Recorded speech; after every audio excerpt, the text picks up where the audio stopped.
Jina naitwa Mheshimiwa Alumara Kiongozi, the aspirant for Kaptembwa MCA. Na mimi nataka niseme hivi ya kwamba wakati ambapo tunaelekea kwa uchaguzi, niko na masuala kadhaa ambayo ninataka ni address hapa. Swali la kwanza ni usalama. Usalama inakuja kwa sababu ya unity ambayo tuko nayo. So mimi naimiza wakaaji wa Kaptembwa tushikane, tuwe kitu kimoja kama ndugu na dada, kama familia moja, jamii moja. Hii mambo ya kusema ati mimi natoka kabila fulani, kabila lile, hilo lisiwe msingi ya wewe kuweza kuchagua viongozi. Mimi nataka tushikane kwa sababu leo hii ukiangalia jirani yako hapo, mnasaidiana naye kwa njia moja ama nyingine. So mimi naimiza ile upendo ambao mnaishi nayo kwa hiyo plot ambao unaishi ama hiyo sehemu ambayo unaishi nayo, ningependa kwamba tuendelee hivyo mpaka wakati wa uchaguzi. Jambo la pili, nataka nizungumzie mambo ya uwazi na kuhusisha wananchi. Zinaitwa public participation forums kwa mambo ya development. So mimi kama kiongozi ambaye ninakuja, nitahakikisha ya kwamba nimehusisha kila mmoja, ikuwe ni mzee, ikuwe ni kijana, ikuwe ni msichana, mama, mlemavu, watu wa kanisa. Nitahusisha kila mtu ndiposa atoe maoni kwa jambo ambalo linaweza kusaidia watu wa Kaptembwa, because we know na tunajua kwamba kuna yale ambayo iko kwa docket ya MCA lazima yatekelezwe kwa kuweza kusikiza mwananchi pale kwa ground. Inaweza kuwa ni mambo ya barabara, inaweza kuwa mambo ya afya, inaweza kuwa mambo ya masomo, inaweza kuwa mambo ya stima, inaweza kuwa mambo ya maji, inaweza kuwa mambo ya mazingira. So mimi nasema ya kwamba usia yangu haswa ni kusikiza wewe mwananchi wa Kaptembwa, because hiyo ndio muunda msingi ambao watu wengi wameweza kujitenga sana na wananchi. Na ndiposa unaona kila mtu kona hii ya Kaptembwa, kuanzia na West mpaka technology, kuanzia Kibe mpaka Soko Mjinga, kuanzia Kware mpaka Deep, kuanzia Posta mpaka Olingo Church, kuanzia Olingo Church mpaka Ronda Maternity, kuanzia Ronda Maternity mpaka Mazembe, kuanzia Mazembe mpaka Jasho checkpoint na Posta. So mimi nasema kwamba tukuje pamoja na tutaunda makamati ya kuweza kusikiza wananchi, because hakuna vile mimi kama kiongozi nitaita tu watu wachache waweze kuamua yale ya watu wengi wanazungumuza. So mimi nasema wengi watasikizwa na njia yao itasikilizwa kwa njia ambayo ni sawa. Jambo la mwisho nataka nizungumzie. Mimi ninajua kwamba kuna viongozi wengi sana ambao wako hapo nje wanajipanga kukuja. Lakini mimi niko na jambo moja nataka niseme, ya kwamba wakati ambapo unapanga kuja ni mambo gani haya ambao umekuwa ukifanyia the people, because mimi venye ninasema niko na projects mingi sana ambazo zinaendelea pale chini. Mumeona wakati ule nilipeana vitabu kwa watoto ambao wanafungua kwenda shuleni. Nimesaidia watu kwa njia moja ama nyingine. Ya pili, nimeweza kuona nimemobilize watu wengi sana, nimelobby for resources za medical camp na niliweka pale AGC. Na mimi nasema kwa watu wetu wa media ya kwamba wakati ambapo jambo mzuri linafanyika kwa wale viongozi ambao wako ground, tafadhali mambo kama haya ambayo nimeyafanya mnapeperusha, ndiposa wananchi wale ambao hawajasikia ama hawajaona waweze kusikiliza hiyo maneno. Sio itakuwa ni sawa kabisa. So mimi nawahimiza tu hii 2027 tutembee pamoja na nyinyi, na mjue ya kwamba niko na uwezo na nguvu kabisa, kwa sababu ninaelewa zile ni nini nakula kingine hapa. So watu wa Kaptembwa, mimi najua shida ya maji, shida ya watoto kutoenda shule, mambo ya watu wamekwama kwa sababu ya mambo 2-3. Mimi ndio jawabu yenu, kwa sababu mimi ni kiongozi wa raia, So Mheshimiwa, yes. Inasemekana kwamba hauna msimamo. Tulikuona ulikuwa kwa chama cha UDA, ulikuwa member, sijui kama resign. Ulikuwa kwa chama ya DCP, tukakuona ukitembea na kofia.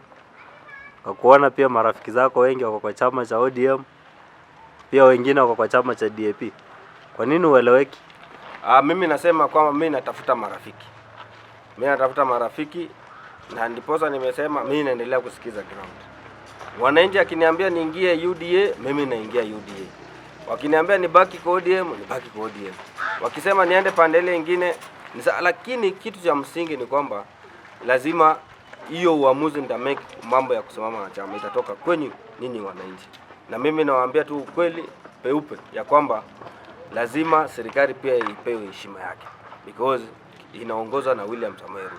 So wakati mwingine unaweza kuwa unapiga kelele, lakini kiongozi wa kitaifa lazima apewe heshima kusonga mbele. Ninajua tunaweza tofautiana kiidea, kimawazo, lakini kiongozi wa inji lazima apewe heshima.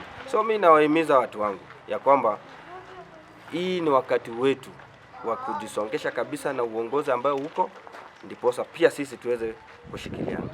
Na ndiposa ninaona wengine wanasema ati ukiinua hivi ni 2 term. Sijui ukifanya hivi ni 1 term. Hiyo yote itapita, lakini kitu ya maana ni ile kuishi pamoja kama jamii, ndiposa tusonge pamoja. Na hiyo ndio jambo ambalo Mheshimiwa William Samoei Ruto huwa anahimiza kila wakati. Asante. Hapa Kaptembwa, hawa opponents wako unaona aje? Mimi ninaona hawa opponents wangu they are visionless, they are planless. Watu hawana mpango kwa maisha ya watu wa Kaptembwa. Na mimi na drum tu ile mambo ya rais alikuwa anasema ya kwamba mtu ambayo ni idler asipewe wakati, asisikizwe hata.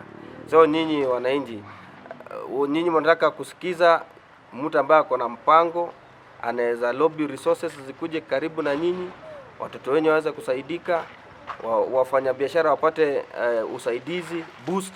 Kama sasa hizi unasikia rais anapeana nyota funds kwa vijana na wamama. Nikuulize, sio ni jambo mzuri ambayo rais anafanya? Kwa sababu hilo linaweza kuboost mfanyabiashara na sio peke yake. So na mimi nasema nikiingia, na mimi najua because I have good blood na serikali ambayo iko na yenye itakuja, nitaleta resources mingi sana hapa na watu wangu wataweza kudevelop na kujempower kwa njia moja ama nyingine. Pesa iko kwa mfuko. The sitting MCA ambaye ni Kajwang', maoni yako ni yapi kuhusu utendakazi wake? Mambo ya Kajwang' siwezi zungumzia sana kwa sababu ni mtu amejidistance na watu. Tangu tu achaguliwe amejidistance na watu kabisa. Huwa anakuja tu wakati wa election. But sitaki nizungumuza mambo yake. Ni watu wameona kazi yake, ndipo hata wamesema hata angesimama MCA Alumera kiongoza angeshinda ya asubuhi mapema best. So I should not waste energy kuzungumuza kwa mtu ambaye yeye anasonga. Ni kutoa tu jamu. Na ndipo mimi nasema kama hauna vision, hauna plan, toa jamu bwana. Ni all about numbers. Mimi najua tuko na population mingi sana. And in fact kwa voters ya Kenya, Kaptembwa ward is the biggest one, comparable na ile ya Olkaria na so mimi nasema hivi ya kwamba ndiposa mimi niweze kushinda kura ya hapa, tuweze kushinda ama jamaa ambao hawana mpango, hawana agenda, hata hawana hata feelings na mtu yeyote. Mimi nasema hivi ya kwamba lazima tukate kura jamani. Ndiposa tuweze kuweka serikali ambayo inajali mwananchi, inajali maslahi, lazima tukate kura. So njia moja kuchukua kura ni utaenda kwa vituo za IBC uweze kukata kura, na kama haujui mahali penye inafaa ukate kura, namba yangu ya simu iko in public domain 0787052555.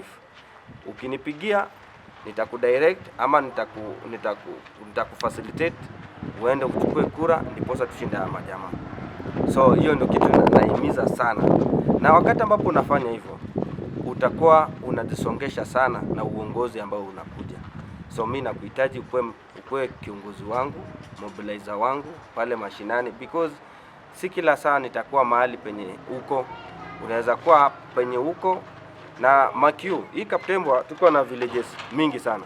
Tukianza na sewage, tunakuja Ulingo Church, tunakuja Jasho, tunakuja Pondamali, tunakuja Posta, tunakuja Ronda Kiboen, Komen Primary, tunakuja Deep, tunakuja Posta, tunakuja Jasho, tunakuja Checkpoint, tunaenda Kibe, tunaenda Technology na West, Jobless Corner, and every part of Kaptembwa must be accounted for. Na ndiposa nimesema mahali popote ambapo uko utakuwa unaniakilisha kwa jina la Alumera Kiongozi. So mahali popote ambapo unaenda uza sera za mheshimiwa Alumera Kiongozi. Asante. 2027 tutapata kura ngapi? I'm projecting to get more than 15,000 votes. So ndio hizi 15,000 votes zifike, lazima wewe usike. So I'm targeting like 1200 per village. We have 14 villages. So if I manage to get 1200 votes per village, nitakuwa sawa. Watu wanasema wewe ni kijana mdogo sana, hutawezana na the regime ya saizi. Unajua kitambo walikuwa wanasema ati uongozi wa vijana ni kesho. Okay, hiyo kesho tumeketi sana. Na tunasema hivi ya kwamba hii kiti ya MCA ni kiti inafaa ikuwe ya kijana, kwa sababu kijana anajua kona zote za ward. Na mimi ukiangalia hata mkono yangu, ukiniuliza kidole ndogo iko wapi, nitakuonyesha, nita point to direct.